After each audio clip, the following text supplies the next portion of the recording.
காலை நேரத்திலும் நாம ஆண்டுடைய வார்த்தைக்கு நேராக நம்முடைய சிந்தனைகளை திருப்போம். ஆதியாகமத்தின் புத்தகம் 19ஆம் அதிகாரம் 29ஆம் வசனம். The book of Genesis chapter 19 verse 29. ஆதியாகமம் 29ஆம் அதிகாரம் 19ஆம் அதிகாரம் 29ஆம் வசனம். ஆமென். கேட்டு வாசிக்கலாம். தேவன் அந்த சமபூமியின் பட்டணங்களை அழிக்கும் போது தேவன் ஆபிரகாமை நினைத்து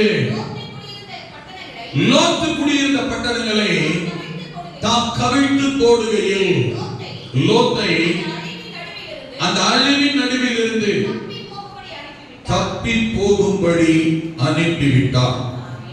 ஆமென். அல்லேலூயா, அல்லேலூயா. தேவன் ஆபிரகாமை நினைத்து எப்போது சோதோம் கொமோரா பட்டணங்களை அழிக்கும் போது ஆபிரகாமை நினைத்து ஆபிரகாமை நினைத்த தேவன் சோதோம் கொமோரா பட்டணத்தை அழிக்க கூடாது என்கிறதிலும் ஆமென் ஆபிரகாம் கவனமாய் விண்ணப்பம் வேண்டுதல் செய்ததினால் அதையும் ஒரு கவனம் செலுத்துகிறார். அதே சமயத்தில் இந்த ஆபிரகாம் தன்னுடைய இரத்த சம்பந்தமான உறவு, தன்னுடைய குடும்பத்தை சார்ந்த தன் இனம், தன் இரத்த சம்பந்தமான உறவினனாய் இருந்த தன் மகன் உறவான லோத்துவை அந்த அழிவிலிருந்து கர்த்தர் காப்பாற்றும்படி ஆண்டவரிடத்தில் பரிந்து பேசி ஜெபம் பண்ணுகிறான். ஆமென். 18:22 வாசிக்கும் பொழுது பின்னும் ஆபிரகாம் கர்த்தருக்கு முன்பாக நின்று கொண்டிருந்தான். எதற்காக ஆபிரகாம் கர்த்தருக்கு முன்பாக நின்று கொண்டிருந்தான் என்று சொல்லப்பட்டிருக்கிறது.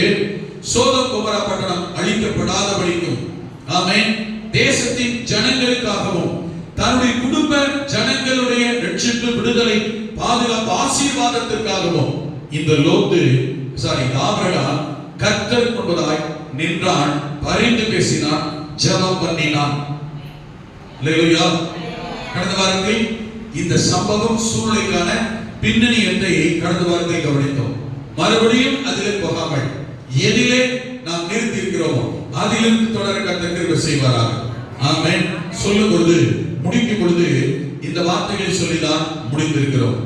தேவன் ஆபிரகாம் வீட்டை தேடி ஏன் போக வேண்டும்? சரி, போனார். போனவர் போனமா, சாப்பிட்டமா, வந்தமா, ஆசீர்வாதம் கொடுத்தமா என்று சொல்லி அவனை சாப்பிட்டு ஆசீர்வதித்து விட்டு வந்தபடியே அப்படியே போயிருந்திருக்கலாம். ஆனால் அதை தாண்டி தேவனாகிய கர்த்தர் ஆபிரகாமை பார்த்து அந்த 18ஆம் அதிகாரத்தில் ஆபிரகாமை பார்த்து கர்த்தர் ஒரு வார்த்தை சொல்கிறார். நான் செய்ய போகிறதை என் ஆபிரகாமுக்கு 18ஆம் வசனம் 18 வாசி பாருங்க. நான் செய்ய போகிறதை ஆபிரகாமுக்கு மறைப்பேனோ? அவர் தேவன் ஏதோ ஒன்றை செய்ய போகிறார். தேவன் ஏதோ ஒரு காரியத்தை கர்த்தர் நடப்பிக்க போகிறார். அல்லேலூயா. அவர் சொல்லுகிறார், ஆண்டவர் நான் செய்ய போகிறது, நான் ஒன்றை செய்ய போகிறேன், நான் ஒன்றை நடப்பிக்க போகிறேன். ஆமென். நான் செய்ய போகிற அந்த காரியத்தை, அந்த விஷயத்தை நான் ஆபிரகாமுக்கு மறைப்பேனோ? ஆமென். அப்ப ஒரு காரியத்தை தான் கவனிக்கணும். தேவன் ஆபிரகாமுடைய விஷயத்துல அவருடைய விஷயங்கள் எதையுமே கர்த்தர் மறைக்க விரும்பல. எதை மறைச்சு வைப்போம், எது வெளியே தெரியக்கூடாதுன்னு நினைப்போம், யாருக்கும் இந்த விஷயம் தெரிஞ்சிடக்கூடாது. அதுக்கு என்ன பேரு? ரகசியம். ஒரு ரகசியம் என்றால் யாருக்கும் தெரியக்கூடாது என்றால், தெரிய வேண்டிய அவசியம் இல்லை என்றால் நாம் யாரும் என்ன செய்ய மாட்டோம், அந்த விஷயம் சொல்ல மாட்டோம். ஆண்டவருக்கு அப்படிப்பட்ட அநேக ரகசியங்கள் வெளியிலே சொல்ல வேண்டாம், சொல்லக்கூடாது, இது இவங்களுக்கு தெரியணும், அவங்களுக்கு தெரிய தேவையில்லை என்கிற விஷயம் ஆரம்ப நாள்ல இருந்து வெளிப்படுத்துற விசேஷம் வரைக்கும் எத்தனையோ விஷயம் இருக்குது. யோவான் சாணன கர்த்தர் பத்மோதிகளை கொண்டு போய் சொன்னார், நடக்க சம்பவிக்க போகிறவைகளை ஜனங்கள் சபை அறிந்து கொள்ளும்படியாய் உனக்கு காண்பிக்கிறேன், வா, முதல்ல நீ பாரு, கேளு, எழுது அப்படின்னு யோவானை கர்த்தர் கொண்டு போனார். பத்மோதிவு யோவானை கொண்டு போய் கர்த்தர் சொல்லும் போது அவன் நல்ல கவனிக்க, முதல்ல அவன் தெரிந்து கொள்ள அவனுக்கு ரகசியத்தை வெளிப்படுத்தினான். சபை மற்றவர்கள் தெரிந்து கொள்ள ரகசியத்தை வெளிப்படுத்தினான். கடைசியில் சில காரியங்களை சொல்லும்போது சொன்னாரு, ரகசியம் பெரிது, இதை ஆமென் முத்திரை போடு, யாரிடத்தில் காண்பிக்காத, சொல்லாத, இது ரகசியம். தெரிய வேண்டிய காலத்துல, காண்பிக்க வேண்டிய நேரத்துல, புரிந்து கொள்ள வேண்டிய சூழ்நிலை, வெளிப்பட வேண்டிய சூழ்நிலை கட்டாயம் அது தானாகவே தெரியும், வெளிப்படும் சொல்லுகிறேன். இப்பொழுது அது யாருக்கு என்ன செய்ய வேண்டாம், தெரிய வேண்டாம், இது ரகசியம். இப்படி அநேக ரகசியங்கள், மறைபொருள்கள் அநேகம் இருக்கிறது. நாம் அறிந்து கொள்ள வேண்டும் என்றால் ரகசியமாக இருந்தாலும் கர்த்தர் வெளிப்படுத்துவார், சொல்லுவார். நாம் புரிந்து கொள்ள வேண்டும் என்றால் ரகசியங்களை, வெளிப்பாடுகளை கர்த்தர் காண்பிப்பார். ஆமென். நாம் இதை வெளியிலே சொல்ல வேண்டும், அறிவிக்க வேண்டும், அல்லது எச்சரிப்படைய வேண்டும் என்று சொன்னால் அதற்கேற்ற விதங்களிலும் எப்பேற்பட்ட ரகசியமானால் தேவன் அந்த ரகசியத்தை வெளிப்படுத்துவார். ஆனால் நல்ல கவனிங்க, ரகசியத்தை, தேவனுடைய விஷயத்தை ஆமென் ஆண்டவர் யாரிடத்தில் சொல்லுகிறார், ரகசியத்தை தேவன் யாரிடத்தில் வெளிப்படுத்துகிறார், யாரிடத்தில் காண்பிக்க விரும்புகிறார். அநேக அடையாளங்கள் இருக்கிறது. சங்கீதத்தில் வாசிக்கும் போது கர்த்தருடைய ரகசியம் அவருக்கு பயந்தவர்களிடத்தில் இருக்கிறது என்று சொல்லப்பட்டிருக்கிறது. ஆமென். அல்லேலூயா. கர்த்தருடைய ரகசியம் யாரிடத்தில் இருக்கிறதா, அவருக்கு பயந்தவர்களிடத்தில் இருக்கிறது. ஆமென். இரண்டாவது, தீர்க்கதரிசிகள் எழுதுகிறார்கள், தேவன் தம்முடைய ஊழியக்காரருக்கு, தீர்க்கதரிசிகளுக்கு ஆமென் எதை ஒன்றையும் சொல்லாமல் வெளிப்படுத்தாமல் செய்ய மாட்டார் அப்படி சொல்லப்பட்டிருக்கிறது. ஆமென். இங்க கவனிங்க, இப்படி அநேக காரியங்கள் யாருக்கு ரகசியத்தை வெளிப்படுத்துகிறார் என்று சொல்லப்பட்டிருக்கிறது. அதுல இந்த இடத்துல நாம இன்னைக்கு காலையில கவனிக்க வேண்டிய மிகப்பெரிய ஆமென் உண்மை சத்தியம் ஒன்று இருக்கிறது என்றால் 18ஆம் அதிகாரம் 18ஆம் வசனத்தில் ஆதியாகமத்தில் கவனிக்கிறோம். ஆண்டவர் சொல்லுகிறார், நான் செய்ய போவதை ஆபிரகாமுக்கு மறைப்பேனோ, மறைந்திருந்த ஒன்று, மறைக்கப்பட்டிருந்த ஒன்று, சொல்லாமல் வைத்திருந்த ஒன்று, தேவனுடைய இருதயத்தில் இருந்த ஒன்று, ரகசியமாக இருந்த ஒன்றை தேவன் ஆபிரகாமை பார்த்து, அந்த ஒன்றை, ரகசியமான ஒன்றை, மறைந்திருக்கிற ஒன்றை, எனக்குள் இருக்கிற ஒன்றை நான் உனக்கு சொல்லாமல் இருப்பேனோ அப்படின்னு ஆண்டவர் அவரிடத்தில் ரகசியத்தை சொல்ல வேண்டும் என்று விரும்பின ரகசியம் என்ன? ஆமென். அப்படி என்றால் கொஞ்சம் கவனிங்க, ஆபிரகாமுக்கு மட்டும்தான் ரகசியத்தை சொல்வாரா? ஆமென். இதுக்கு நீங்கள் என்ன பதில் சொல்லுவீர்கள்? ஆபிரகாமுக்கு மட்டும்தான் கர்த்தர் ரகசியத்தை சொல்வாரா? ஹலோ, உங்க இருக்கீங்களா? ஆபிரகாம் மட்டும் ரகசியம் சொல்வாரா? ஆமாவா இல்லையா? ரெண்டு கட்டான ஒரு டைப் ஆஃப் இருக்கீங்களா? தூக்கத்தில் இருக்கீங்களா? ஆபிரகாம் மட்டும்தான் கர்த்தர் ரகசியம் சொல்வாரா? அப்ப எல்லாரும் சொல்வாரா? என்னை பொறுத்தவரை எல்லாரும் சொல்ல மாட்டார். அப்புறம் லோத்துக்கிட்ட போய் சொல்லல, அப்புறம் சாராட்ட சொல்லல, ஆமென், லோத்து குடும்பத்துக்கு சொல்லல,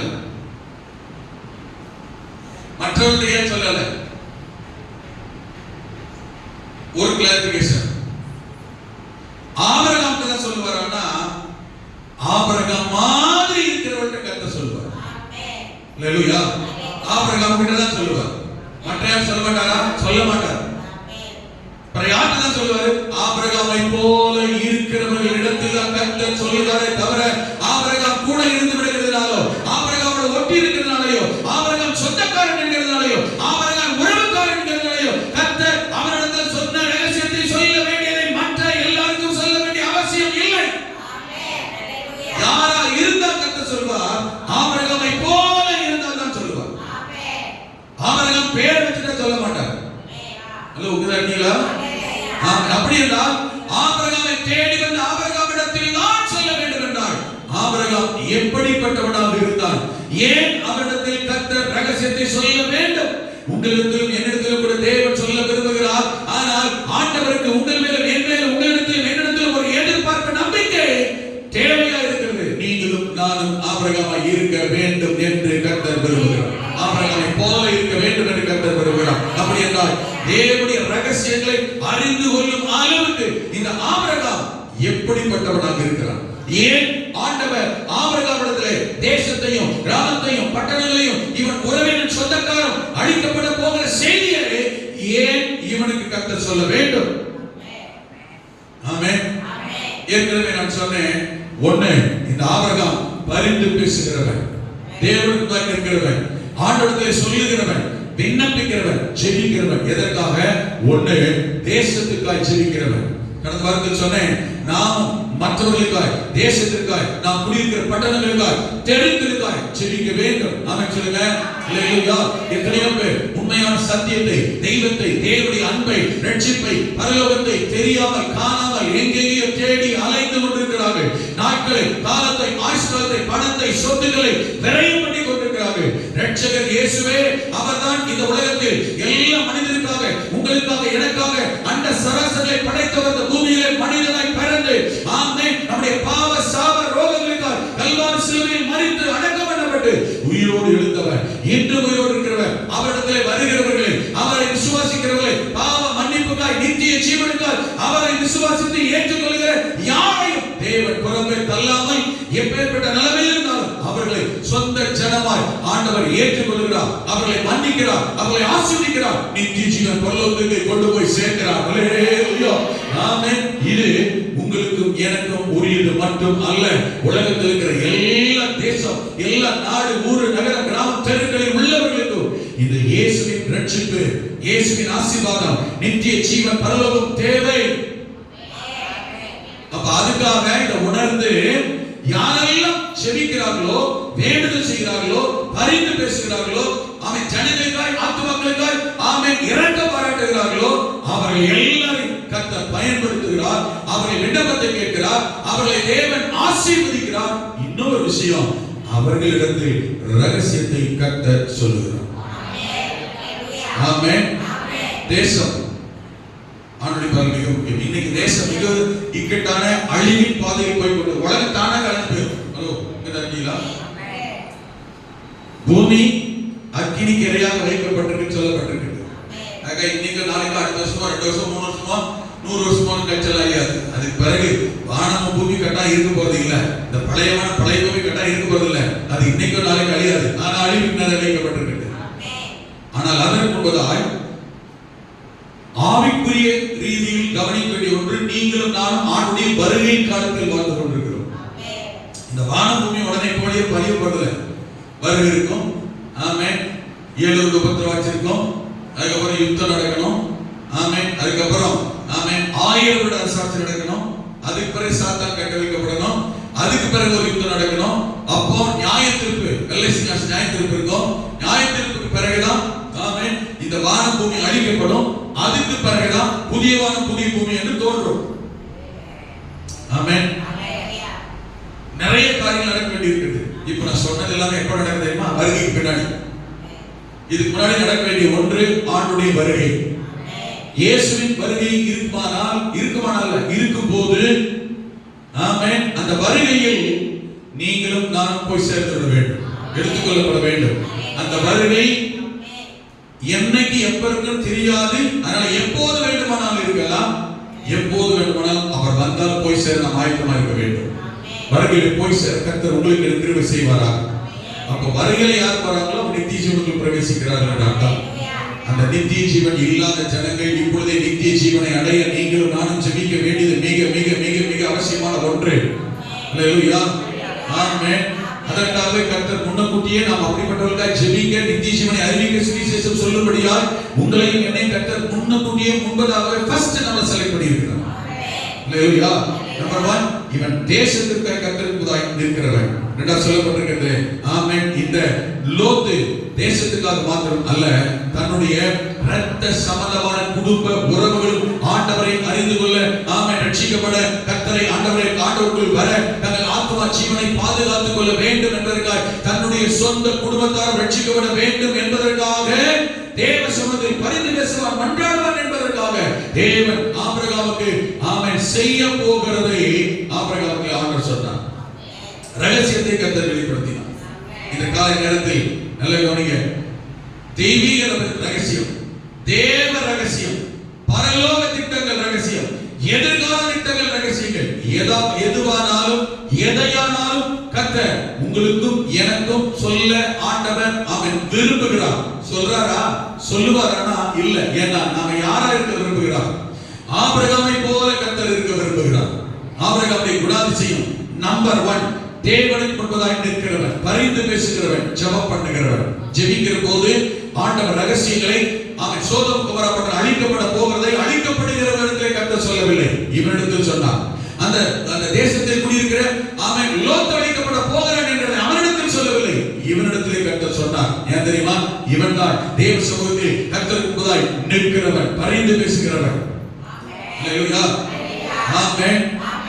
அடுத்து மிக முக்கியமான ஒரு காரியத்தை கவனிப்போம். ரகசியத்தை ஏன் தேவன் இவனிடத்தில் சொல்ல வேண்டும்? ஆமென். ஆண்டவர் அந்த 18ஆம் அதிகாரத்தில் சொன்ன வார்த்தையை நிதானமாய் கவனித்து பாருங்கள். இங்கதான் இருக்கிற ரகசியம். ஹலோ, இந்த காலை நேரத்தில் குடும்ப தலைவர்கள், புருஷன்மார், மனைவிமார், தகப்பன்மார், தாய்மார், பெற்றோர் நிதானமாய் கவனிக்க வேண்டிய மிக மிக முக்கியமான ஒரு செய்தி இருக்கிறது. ஆமென். ரொம்ப அவசியமான ஒன்று. அதை கவனிக்க, ஆராய, நிதானிக்க, கண்டுகொள்ள, அண்டர்ஸ்டாண்ட் பண்ண கர்த்தர் பரிசுத்த ஆவியானவர் கிருபை செய்வாராக. வாசித்து பாருங்கள். ஆபிரகாமுக்கு ஆண்டவர் சொல்லுகிற வார்த்தை, ஆமென். ஆபிரகாம், முந்தின வசனம் போடுவோம். ஆபிரகாம், ஆமென். 17ஆம் வசனம். அப்பொழுது கர்த்தர் ஆபிரகாம் பெரிய பலத்த ஜாதியாவதினாலும். ஒரு ரகசியத்தை கேளுங்கள். இப்ப ஆண்டவர் ஆபிரகாம் பேசிட்டு இருக்காரு. என்ன சொல்றாரு புரியுதா உங்களுக்கு? நீ என்னவா மாற போற? எப்படி ஆக போற? பெரிய பலத்த, தமிழ்ல ஜாதி போட்டிருக்கு, ஆங்கிலத்தில் தேசம், நேஷன் அப்படி போட்டு தேசமாகவே மாற போற. தனி மனுஷன தேசம் சொல்ல முடியாது. ஆனா இவன் எப்படி மாற போறானா? தேசம் அப்படின்னா ஒரு ஆள் இல்ல, எப்படி ஆட்கள்? ஒரு தேசம், ராஜ்யம், சாம்ராஜ்யம். நீ தேசமாகவே மாற போகிறாய்.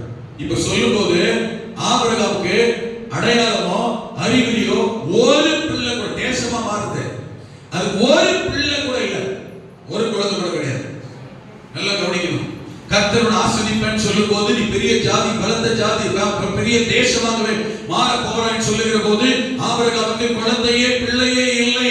நல்லா கவனிக்கணும். எப்போதுமே தேவன் உங்களுக்கும் எனக்கு ஒரு வார்த்தை தருகிறார், வாக்குத்தத்தம் தருகிறார். அப்படி என்று சொன்னால் அந்த வார்த்தை வாக்குத்தத்தம் வரும்போது அதற்கு ஏற்ற சூழ்நிலையோ ஆசீர்வாதமோ பாசிபிலிட்டிஸோ இல்லாமல் இருக்கலாம். நான் சொல்றது புரியுது? நான் உனக்கு ஒரு வீட்டை தருவேன் கர்த்தர் சொல்ல வச்சுக்கோங்க. வீடு வாங்குறதோ அதுக்கான இடமோ சூழ்நிலையோ பொருளாதாரமோ காசோ பணமோ இல்லாமல் இருக்கலாம், இருக்க வேண்டிய அவசியம் இல்லை சொல்லுகிற தேவன். இப்ப தேவன் நம்மை குறித்து திட்டம் வைத்திருக்கிறார். நான் இப்படி இருக்க வேண்டும் என்று ஆண்டவர் விரும்புகிறார். என் எதிர்காலம் இப்படி இருக்க போவது என்று கர்த்தர் ஏற்கனவே முன்குறித்து எழுதி வைத்து விட்டார். நான் இப்படிதான் இன்னைக்கு தனிமனிதனா இருக்கிறேன், நாளை அப்படி அல்ல. எனக்கு ஒரு எதிர்காலம், எனக்கு ஒரு சந்ததி, எனக்கு ஒரு குடும்பம், எனக்கு ஒரு வேலை, எனக்கு ஒரு உயர்வு, எனக்கு ஒரு வீடு, எனக்கு ஒரு வசதி, எனக்கு ஒரு எதிர்பார்ப்பு, எல்லாமே கர்த்தர் ஏற்கனவே ஏற்படுத்தி வைத்திருக்கிறதினால் தான் ஆமென் ஆண்டவர் இப்படி நடக்க போகிறது, செய்ய போகிறேன் என்கிறதை முன்னக்கூட்டியே கர்த்தர் சொல்லுகிறார். ஆபிரகாமுக்கு கர்த்தர் சொன்னார், ஆமென், நீ எப்படி மாற போகிறாய்? பெரிய பலத்த ஜாதியாக போகிறாய், தேசமாய் மாற போகிறாய். கரங்களை வேறு சொல்லி பார்க்கலாம். அல்லேலூயா. ஒருவேளை இந்த காலை நேரத்தில் ஆமென் தேவன் உங்களுக்கு இப்படிப்பட்ட ஆசீர்வாத நன்மை உங்களுக்கு வரும், உயர்வு வரும், ஆசீர்வாதம் வரும், மேன்மை வரும், நன்மை வரும் என்று கர்த்தர் சொல்லியிருப்பாரே. ஆனால் இன்னைக்கு இருக்கிற சூழ்நிலைகள், கால நேரங்கள், வசதி வாய்ப்புகள் எதுவுமே அடையாளமே தெரியாமல் இருக்கலாம். ஆனாலும் நடக்கும், நடக்க போவதை தான், செய்ய போவதை தான், வர போவதை தான் தேவன் முன்னக்கூட்டிய உறுதியை சொல்லுகிறார். ஆபிரகாம் சொன்னார், நீ பலத்த பெரிய ஜாதியாய் மாற போகிறாய், அவனுக்குள் பூமியில் உள்ள சகல ஜாதிகளும் ஆசீர்வதிக்கப்படுவதினாலும். என்ன செய்யப்பட போகிறது? இன்னைக்கு நீ தனியா இருக்கிறாய், ஆனால் நான் தருகிற அந்த ஜனம், குடும்பம், தேசம், ஜாதி எப்படி மாற போகிறது? ஆசீர்வாதமா இருக்க போகிறது. யாருக்கு? எப்படி? அவங்க மட்டுமல்ல, மற்ற எல்லாருமே இவங்க தான் ஆசீர்வாதமா இருக்க போகிறார்கள். ஆமென். அடுத்து சொல்றார் பாருங்க, இடையில அந்த 12 வசனத்தை சொல்லிட்டு அடுத்து காரணங்கள் சொல்லுகிறார். கர்த்தர் ஆபிரகாமுக்கு சொன்னதை நிறைவேற்றும்படியா. கவனிங்க, அவன் தன் 17 என்ன சொன்னாரு? நீ பெரிய பலத்த ஜாதியாவதினால்.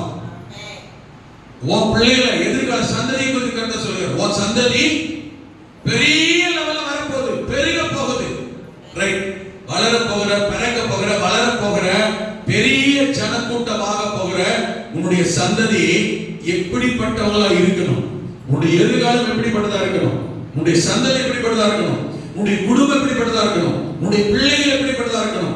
தேவன் உன்னுடைய பிள்ளைகளும் குடும்பமும் சந்ததியும் எப்படி இருக்க வேண்டும் என்று ஆண்டவர் விரும்புகிறார். அல்லது கர்த்தர் தருகிற ஆசீர்வாதம், கர்த்தர் தருகிற நன்மை, கர்த்தர் தருகிற குடும்பம், கர்த்தர் தருகிற பிள்ளைகள், கர்த்தர் தருகிற பேரப்பிள்ளை, கர்த்தர் தருகிற 3ஆம் 4ஆம் தலைமுறை ஆனாலும் எப்படி இருக்க வேண்டும் என்று தேவன் விரும்புகிறார் தெரியுமா? ஆமென். அதைத்தான் எதிர்பார்ப்போடு நம்பிக்கையோடு ஒரு குடும்ப தலைவரிடத்தில், ஒரு புருஷனிடத்தில், ஒரு தகப்பனிடத்தில் ஆண்டவர் சொல்லுகிறார். ஆமென். உன்னுடைய சந்ததி ஆபிரகாமுக்கு சொன்னதை நிறைவேற்றும்படியாய் அவர் தன் பிள்ளைகளுக்கும் தன் பிள்ளைகளும் தனக்கு பின்வரும் தன் வீட்டாருக்கும், நல்ல கவனிங்க, அவன் என்ன செய்வானா, நீங்கள் நீதியையும் நியாயத்தையும் செய்து, நீங்கள் நீதியையும் நியாயத்தையும் செய்து, ஆமென், கர்த்தருடைய வழியை காத்து நடவுங்கள் என்று யாருக்கு யாருக்கு நல்லா கவனிங்க. பூமிக்குரிய உலகப்பிரகாரமான ஆசீர்வாதம் தேவை. நம்ம பிள்ளைகளுக்கு என்ன செய்கிறோம்? நல்ல சாப்பாடு கொடுக்கணும், நல்ல போஷாக்கு கொடுக்கணும், நல்ல ட்ரெஸ் கொடுக்கணும், நல்ல உடை கொடுக்கணும், நல்ல கல்வி கொடுக்கணும், நல்ல பிள்ளைக்கு வண்டி, சூப்பரான வண்டி, யாருக்கு எல்லாரும் வண்டி தான் வாங்கணும். ஒரு வண்டி வாங்கினாலும் சும்மா போய் வாங்கிடுறோம் இல்லையா? ஒரு சைக்கிள் வாங்கினாங்க, ஆமென், ஒரு சைக்கிள் வாங்கி கொடுக்கணும். சின்ன பிள்ளைக்கு 3 சக்கர சைக்கிள் வாங்கி கொடுக்கணும். உள்ள ஓட்டு போற பாக்குற எங்க சின்னதை கொடுக்குறோம்.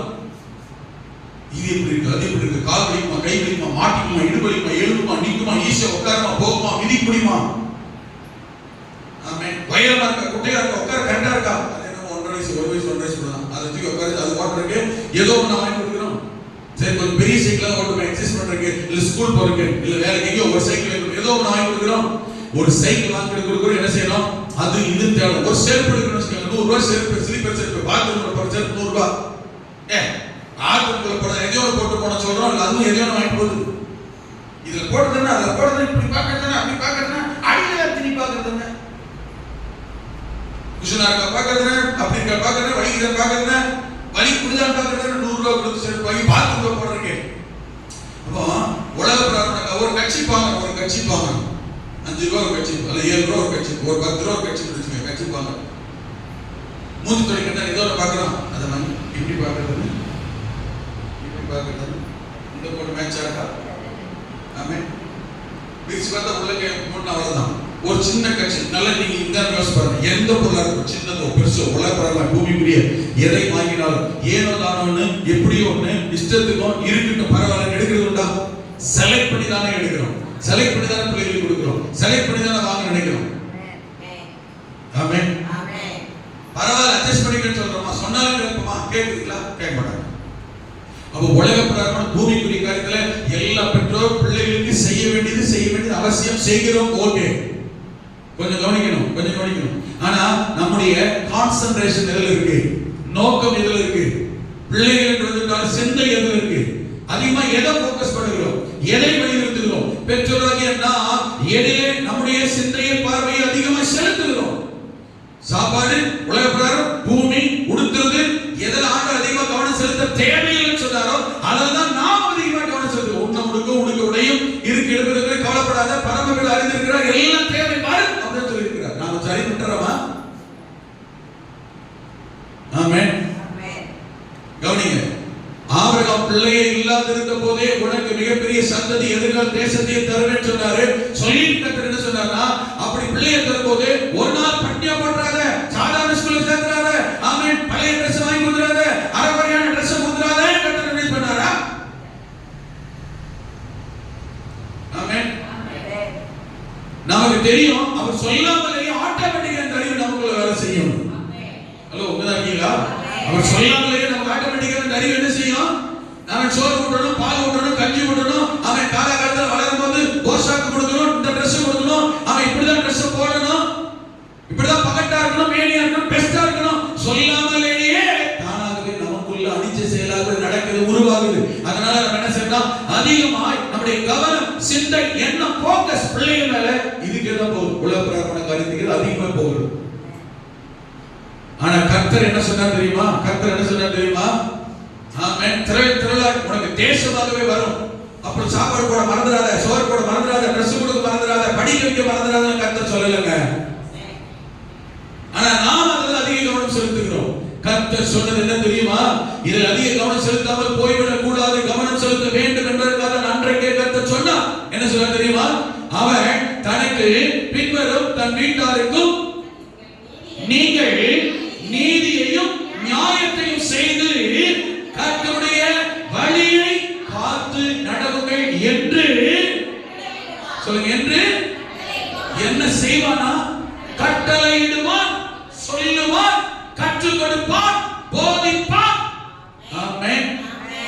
நம்பர் 1, தேவன் ஆபிரகாமிடத்தில் போய் அவருடைய வாழ்க்கை, எதிர்கால சந்ததியை குறித்து, பிள்ளைகளை குறித்து 3ஆம் 4ஆம் தலைமுறை வரைக்கும் ஆபிரகாமுக்கு தேவன் ரகசியத்தை சொன்னார் என்றார். நம்பர் 1, இந்த ஆபிரகாம் ஆமென் தன் பிள்ளைகள் குடும்பத்திற்காக ஜெபிக்கிறவன். இரண்டாவது, ஆண்டவர் சொன்னாரு, இவன் தன் பிள்ளைகளுக்கு கர்த்தருடைய வழியை, சத்தியத்தை, வேதத்தை காத்து நடவுங்கள். எப்படி நடக்கணும் சொல்லுங்க? எப்படி நடக்கணும்? காத்து கொள்வது என்னது? ஏற்கனவே அதுலதான் இருக்கிற நீ ரட்சிக்கப்பட்ட பிள்ளை, ரட்சிக்கப்பட்ட குடும்பம், ரட்சிக்கப்பட்ட மகன், ரட்சிக்கப்பட்ட மகள், ரட்சிக்கப்பட்ட பேர பிள்ளை, ரட்சிக்கப்பட்ட 3ஆம் 4ஆம் தலைமுறை சந்ததி. காத்து நடவுங்கள் என்ன அர்த்தம்? அத விடக்கூடாது, அதை விட்டு விலகக்கூடாது, அதை விட்டு பிரியக்கூடாது என்பதற்காக தேவன் ஆபிரகாமுக்கு ஆமென் தன்னுடைய எதிர்கால சந்ததியை குறித்து, ஆசீர்வாதம் இல்லாத போதே எதிர்காலத்தை குறித்து கர்த்தர் தெளிவாய் ரகசியத்தை சொன்னார். செய்ய போகிற ரகசியத்தை கர்த்தர் சொல்லுகிறார். என்னை பொறுத்தவரைக்கும் ஆசை, விருப்பம், ஜெபமும் எது தெரியுமா? ஒவ்வொரு குடும்ப தலைவனை குறித்து, ஒவ்வொரு தகப்பனிடத்திலும், தாயினிடத்திலும், பெற்றோரிடத்தில் தன்னுடைய குடும்பம், பிள்ளைகள், எதிர்கால பேர பிள்ளைகளை குறித்த ஆமென் வாழ்க்கை சரித்திரம் ரகசியத்தை தேவனாகிய கர்த்தர் சொல்ல வேண்டும். சொல்லுவார், சொல்ல வேண்டும். இப்படிதான் என்னோட ஆசை, வாஞ்சை, விருப்பம், ஜெபம் இருக்கிறது. அதே போல ஒரு கேள்வி இருக்கிறது. சொல்லுகிறாரா? கர்த்தர் உங்களிடத்தில் நடத்தில் ரகசியத்தை சொல்வாரானா நம்ம எந்த டவரையும் அவன் அங்க கூப்பிட கண்ணீர் துறைக்கிறான், மூக்கு துறைக்கிறான் இடத்துக்கெல்லாம் போக வேண்டிய அவசியமே இல்லை. ஆமென். புரியுது? நாங்களே ஜெபம் பண்ணும்போது என் பிள்ளைய சரியான விதத்துல கர்த்தருக்குள்ள விட்டு விலக கூடாதுன்னு நான் எச்சரிக்கையா சொல்லி சபை குணையா, ஆராதனை குணையா, ஜெபம் நாம சொல்றோம். நாமே பிள்ளைகள் சாக்கு போக்குகளை கண்டுபிடித்து கொடுக்கிறோம். இதான் கவனிங்க. ஆமென். நல்ல விஷயத்தை எந்த காலத்தையும் அன்னைக்கு சரி என்னைக்குமே ஏற்க மாட்டேன். படிக்கிற ஒரு பிள்ளை நாளைக்கு எக்ஸாம் எழுத போற, படிக்கிறேன்னு சொல்லி ஞாயிற்றுக்கிழமை சபைக்கிற மாட்டேன்னா எனக்கு தெரிஞ்ச அந்த பிள்ளை உருட்டு தான் சத்திரமே கிடையாது. கர்த்தர் வச்ச திட்டத்தை விட்டு அது வெளியில போச்சு. அந்த திட்டத்தை அந்த பெற்றோர் ஆமோதிக்கிறாங்கன்னு அர்த்தம். நான் சொல்லுறதா புரியுதா? பப்ளிக் எக்ஸாம் நடக்குதா நாளைக்கு? ஆமென். அதனால என் பிள்ளை வீட்டுல படிக்குதுன்னு சொன்ன எந்த பிள்ளையுமே என்ன நோக்கத்துக்காக எதிர்பார்த்து படிச்சதோ இன்ன வரைக்கும் அப்படி வந்ததே கிடையாது. ஹலோ, நான் சொல்றேன் புரியுதா? புரியுமா சொல்லிட்டா? ஆமென். நாளைக்கு எக்ஸாம் நடக்குது, எழுந்து ஆராதனை கூட வராம ஞாயிற்றுக்கிழமை கர்த்தரை தேடாம கூட ஆசீர்வதிக்கிற ஆண்டவரை கூட விட்டுட்டு ஒரு பிள்ளை ஜெபிக்குதுன்னு வச்சுக்கோங்க. அப்ப ஆராதனை வராம படிக்குதுன்னு வச்சுக்கோங்க.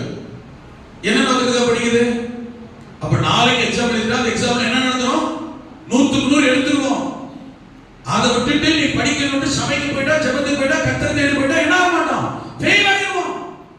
புத்திய பாரு. அதனால என்ன செய்யல? ஆராதனைக்கு வரல, சபைக்கு வரல, கர்த்தரை தேடல, போய் பார்த்து படிச்சுக்கிட்டு இருக்காங்க. உடனே என்ன செய்யறது? படிக்க ஆரம்பிக்குது. வீட்டுக்குள்ள உட்கார்ந்து படிக்க ஆரம்பிக்குது. கர்த்தர் ஆசீர்வதிப்பாரா? கர்த்தர் ஞானம் தருவாரா? யாக்கோபு 1:5 ஒரு வார்த்தை வசனமா சொல்லி ஜெபம் அதுக்காக சொல்லப்படுது இல்லை, ஆழமா வார்த்தைனா. ஆனா அதுக்காக நம்ம பயன்படுத்துறோம். எதுக்காக? உங்களில் ஒருவன் ஞானத்தில் குறைவுள்ளவனாக இருந்தார், யாவருக்கு சம்பூர்ணமாய் கொடுக்கிறவர், ஒருவரை கடிந்து கொள்ளாதவருமாகிய தேவனிடத்தில் கேட்க கடவன், அப்பொழுது அவர் அவனுக்கு கொடுப்பாரா கொடுக்க மாட்டாரா? யார்கிட்ட கேட்கணும்? நீ அவரை விட்டு போட்டு வீட்டுல உட்காந்து கேட்டேன்னு தக்க இங்க அசன புரியுதா? எங்க போய் கேளு? சர்ச்சில் போய் கேளு. எங்க போய் கேளு? ஆராதனை போய் கேளு. எங்க போய் கேளு? சபைக்கு போய் கேளு. சபைக்கு வரல, ஆராதனைக்கு வரல, வீட்டுல உட்காந்து கேட்டுக்கிட்டா கர்த்தர் விட்டு கேட்டுக்கிட்டு எங்க கொடுப்பாரு? கொடுப்பாரா? உங்களுக்கு கொஞ்சம் நலக்கரா கொடுப்பாரு. அப்படிதான் நடக்குது. இப்ப இந்த பிள்ளைகளோட என்ன நடக்குது? படிக்கிற பிள்ளையோட என்ன தெரியுமா? நான் ஜெபத்துக்கு போயிட்டா படிக்க முடியாது, நேரம் இருக்காது, பாஸ் பண்ண முடியாது, சென்டம் எடுக்க முடியாது, அதனால நான் ஜெபத்துக்கு ஆராதனைக்கு இன்னைக்கு வரல, உட்கார்ந்து ஜெபம் பண்றேன். ரைட், நாளைக்கு போய் எக்ஸாம் எழுது, சென்டம் எடுத்துக்கா, எனக்கு தெரிஞ்சு பாஸ் பண்ண கூட ஒண்ணு கூட கிடையாது. ஆமென். படிக்கிறது நல்லது, ஞானம் நல்லது, அறிவு நல்லது, சென்டம் நல்லது, அதெல்லாம் வாங்கி வச்சுட்டு பரலோகம் இல்லைன்னா எல்லாம் வேஸ்ட். கர்த்தர் எல்லாம் வேஸ்ட். காசு பணம் வீடு வாசல், ஒண்ணுக்கு 2 வீடு, ஒண்ணுக்கு 2 வேலை, ஒண்ணுக்கு 2 சம்பளம், ஆமென், ஒண்ணுக்கு 2 உயர்வு, எல்லாம் டபுள் டபுளா உலகத்துல வாங்கிட்டு பரலோகம்ல ஆண்டவர்ல கர்த்தர்ல ரட்சிப்பு இல்லைன்னு வச்சுக்கோங்களேன், எல்லாம் வேஸ்ட். ஆமென். ஆரோக்கிய கர்த்தர் என்ன சொல்ல தெரியுமா? உன் பிள்ளை டபுள் ப்ரமோஷன் வாங்குறதுக்கு என்ன பண்ணணும் அதை நடத்து. ரெண்டாவது வீடு கட்டுறதுக்கு என்ன பண்ணணும் அப்படி நடத்து. ஆமென். காலேஜ்ல நம்பர் 1 டாப் லெவல்ல வரணுமா எப்படி நடக்கும் அதுக்கு நடத்து இப்படி சொன்னாரு. அதெல்லாம் தெரியும் ஆண்டவர். நாம சொன்னாலும் சொல்லட்டாலும் அதெல்லாம் கரெக்டா செஞ்சிடும் கர்த்தர் தெரியும். ஆனா எதை செய்ய கோட்டை விட்டுருவோம், எதை செய்ய மாட்டோம் ஆண்டவர் தெரியும். அதனால அதை சொல்றாரு. நாம் அதையா செய்யறோம்? யோசிப்பாரு. இது எவ்வளவுதான் பெற்றோர் சொன்னாலும் இங்க இருக்கிற பெற்றோருக்கு மன வருத்தமா இருக்கு. பிள்ளையை கூப்பிட்டு கேட்கிறோம், என்ன நீ நேற்று ஞாயிற்றுக்கிழமை சர்ச்சுக்கு வரல? நம்ம முந்திக்குதுங்க. பாஸ்டர் திங்கட்கிழமை அவனுக்கு எக்ஸாம், அதில் ப்ராக்டிக்கல், ஞாயிற்றுக்கிழமையில உட்காந்து ப்ராக்டிக்கல் பண்ணிட்டு இருந்தான். என்ன பண்ணா ப்ராக்டிக்கலா? கர்த்தர் விட்டு பண்ற ப்ராக்டிக்கல் என்ன ப்ராக்டிக்கல்? மரமண்டு மட சாவடி மக்காவே இருந்தாங்க. இது உருப்பட வழியே இல்லைன்னு இருந்தாங்க. கிருபையா சபையிலுக்கு ஆராதனை ஜோமணி ஏசப்பா இறங்குன்னா பாடலையா பாஸ் பண்ணி விடுவாரு. ஹலோ உதவிங்களா? ஆமென். கிருபையா கர்த்தர் இறங்குவார். அது புரியுதா இல்லையா? ஒண்ணுமே உருப்படாத மர சாவடி மக்கள் தெரிஞ்சு ஒரு கொரோனாவை அனுப்பி ஃப்ரீயாவது பாஸ் பண்ண கூடாது. எனக்கு தெரிஞ்ச ஒரு பையன் சரியா காலேஜ் படிக்கிறான். ஏபிசி கட்டடிச்சு உண்மையா ஏபிசி கட்டடிச்சு நாம கேள்வி என்ன சொல்றது தெரியுது தெரியுமா? நம்ம ஏபிசி என்ன செய்யாது, A to Z என்ன செய்யாது. காலேஜ் படிக்கிறான். எனக்கு தெரிஞ்ச ஒரு பையன் காலேஜ் படிக்கிறான். ஆமென். நல்லா படிக்க மாட்டா தெரியும். இன்னொரு உண்மை என்னன்னு கேட்டீங்கன்னா, காலேஜ் சப்ஜெக்ட் தெரியுமா? Tamil, English, science, social science, economics, commerce, accounts subject பார்த்தீங்களா? அவன் படிக்கிற சப்ஜெக்ட் என்ன படிக்கிறான்னு பேர் தெரியாது. நான் சொல்லுவேன் ஹலோ கல்யாண சொல்லுவேன், அவன் என்ன சப்ஜெக்ட் படிக்கிறான்னு பேர் கூட அவனுக்கு செய்யாது. அவனுக்கு ஒரு சப்ஜெக்ட் பேரை கேட்கும். அவன் வேடிக்கை ஒரு பேர் சொல்லிட்டு பேரை போய் வச்சுட்டான். சப்ஜெக்ட் பேர் அவன் பேர் எதாங்க அப்படி ஃபர்ஸ்ட் இயர் போய் சேர்ந்தான் காலேஜில். எப்படியோ உற்சாகத்தின் மீதியில். ஆமென். ஏபிசிடியே 26 எழுத்துல தெரியும். எப்படி பாஸ் பண்ணிட்டு பிளஸ் டூ எப்படி வந்தான்னு வச்சுக்கோங்களேன். இவன் காலேஜ் படிக்கிறவனுக்கு ஒரு ஆசை. ஃபர்ஸ்ட் இயர் எழுதினான், எக்ஸாம்ல எழுதிட்டான், பாஸ் பண்ணிட்ட தம்பி. அவன் ரிசல்ட் வரல, வருமா வரும் வந்துச்சு. அவன் சொல்றதுபடி நமக்கே தெரியும். ஆனால் ஒரு ஆறுதலுக்காக கேட்கறது தான். தம்பி என்னாச்சு? இன்னொரு முறை எழுதணும் பாஸ்டர். டேய் நான் அடுத்த எக்ஸாம் கேட்கலடா, இப்ப எழுதுன்னு என்ன செய்யணும்? இன்னொரு முறை எழுத சொல்லி அவன் என்ன சொன்னான்? என்னடா எக்ஸாம் பாஸ் இன்னொரு முறை எழுத சொல்லியிருக்கிறாங்க. டேய் நான் அடுத்த வருஷத்துக்கு அடுத்த செமஸ்டர் எக்ஸாம் சொல்றாங்க. இல்ல பாஸ்டர் இந்த எக்ஸாம் இன்னொரு முறை எழுத சொல்லியிருக்கிறாங்க. எனக்கு அவன் எப்படி சொல்றாங்க? அப்ப அவன் என்ன எப்படி நினைச்சான் பாருங்க. அவனை விட இப்ப எனக்கு அவன் டீச் பண்றாங்க பாருங்க, விளக்குறான் பாருங்க. பாஸ்டர் இது இன்னொரு முறை எழுத சொல்லியிருக்கிறாங்க. ஃபெயில் ஆகிட்டு சொல்ல வேண்டியதாங்க. அப்புறம் நேரடியாக சொல்ற நான் என்ன நினைச்சுக்கிட்டேன், அவன் நினைப்பதில் அவ்வளவுதான் தெரியும். காலேஜ் படிக்கிறது பெருசு பெருமை. ஆமென். அப்ப நான் சொன்னேன் எதுக்கு சொல்லியிருக்கிறாங்க அப்படின்னா, இது அவங்களுக்கு புரியலையா பாஸ்டர்?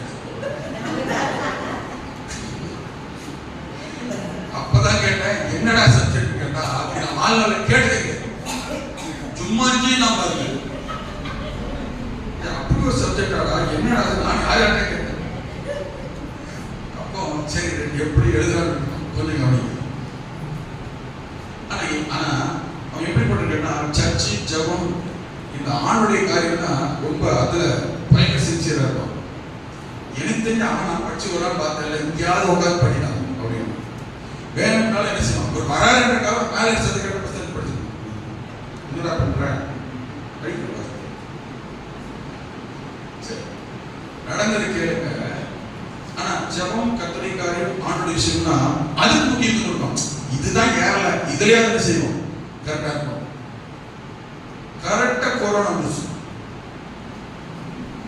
படிக்கிற காலத்திலே ஒண்ணும் தெரியாது. இது காலேஜ் ஸ்கூல்ல மூடிட்டு என்னன்னு தெரியும். அடிச்சாங்க பாருங்க ரிசல்ட் ஆல் பாஸ் அந்த மாதிரி யோகக்காரன் யாருமே இல்லை. உண்மையா ரிசல்ட் என்ன பண்ணாங்க தெரியுமா? எக்ஸாம் எழுதல. நாங்க ஏற்கனவே சரியா புரியல இப்ப எழுதணும்னாங்களே என்னடா அவங்களுக்கு இப்ப புரிஞ்சிச்சு.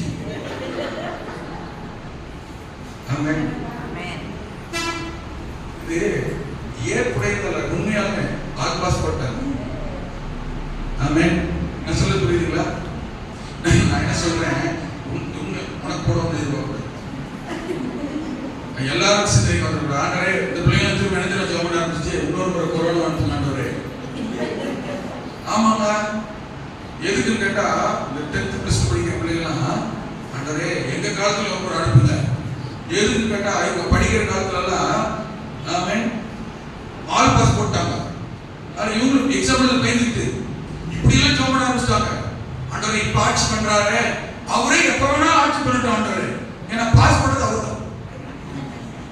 சொல்ல புரியுதா? அப்படிலாம் ஜோம் பண்ண ஆரம்பிச்சிட்டாங்க. எனக்கு தெரிஞ்ச கேட்க ஆரம்பிச்சிட்டாங்க பிள்ளைலாம் பாஸ்டர் நாங்க இவரே திரும்ப ஆட்சி பண்ணணும் ஜோம் பண்ணிருக்கணும் எதுக்குடா அவர் தான் எல்லாரும் கால் போட்டு விட்டாரு. உண்மைமா நான் சொல்றேன் ஒருவேளை மனமண்டாக இருக்கட்டும் மக்காக இருக்கட்டும் புரியாத இருக்கட்டும் படிக்க தெரியாத இருக்கட்டும் ஆமென் அப்பவாது பார்த்த கர்த்தர் கிருபையா இறங்கிறதுக்காக கர்த்தருடைய காரியத்தில் உண்மையா இருப்போமே கர்த்தரை தேடுவோமே கர்த்தருக்கு அர்ப்பணிப்போமே. ஹல்லேலூயா. நான் பைபிள் காலேஜ் வந்த பிறகு அதிகமா யோசிச்சிருக்கேன். என்ன தெரியுமா? சக்கையா பண்ட நிறுத்துவாங்க பைபிள் 175 மார்க் தான் பாடுறேன். ஸ்கூல்ல காலேஜ்ல பாஸ் மார்க் எவ்வளவு பாட மார்க் 35 பாஸ் மார்க் எவ்வளவு பாடல பாஸ் பண்றது எவ்வளவு 35. பைபிள் காலேஜ்ல பாஸ் மார்க் எவ்வளவு தெரியுமா? நாங்க படிக்கும் போது 75 எடுத்தாதான் பாடல பாஸ் பண்ணிக்கணும். துவார் பாருங்க 98 மார்க் எடுத்தாலும் பாஸ் செமினேஷன் கூடி ஏசுவார். 2 மார்க் எடுக்க எனக்கு கேடுங்க. ஃபெயில் பாடல 35 மார்க் எடுத்து போய் நிக்கிற பேப்பர்ஸ் நீ எது படிக்க வந்திருக்க உனக்கு அழைப்பல எங்க உயிரை வாங்க வந்திருக்காங்க. 98 மார்க் எடுத்தாலும் அதே தெரிஞ்சுதான் 35 மார்க் எடுத்தாங்க. யாரா எப்படி திட்டுறாங்க பார்த்தா ஆனா தகப்பன் அப்பதான் சொல்லுவாரு இது இப்படிதான் தெரியும் 35 மார்க் எடுத்து பாடல் அடிச்சு போதுயா இது இப்படிதான் இதை மார்க் பண்ணே தெரியும் திட்டினா மார்க் முன்னேறாதான அதனால அவனை முன்னேற்றக்காக திட்டுறது. சரிடா 98 மார்க் நான் எடுத்துக்கிறோம் என்னை பத்தி திட்டிருக்கிறாருன்னா இந்த 98 மார்க் எடுத்தோன்னே 98 எடுத்து உனக்கு தெரிஞ்சா அறிவு வேலை செஞ்சா இல்லையா இந்த 2 மார்க் எடுக்க எங்க போச்சு மூட உனக்கு இப்படி 2 மார்க் எடுக்க என்ன கேடுங்க பையன் கட்டி நிற்போம் யாரு 10% பிடிக்கல தேவடிராஜத்தில் இருக்கிறார் அன்னைக்கு அப்படித்தான் உருவாக்குனாங்க. பேப்பர் வாங்கி உள்ள போனனால இப்ப காலேஜ் படிக்கிறோம் ஆபீஸ்ல பேப்பர் கொடுக்க கூடாது. ஃபர்ஸ்ட் இயர் வாங்க செகண்ட் இயர் வாங்க போட்டாரு நீ போகணும் நான் அங்க போய் தள்ளுறது அவருக்கு நிழல் தெரிஞ்சிடும் எங்க சத்தம் அவரே பேர கூடாது.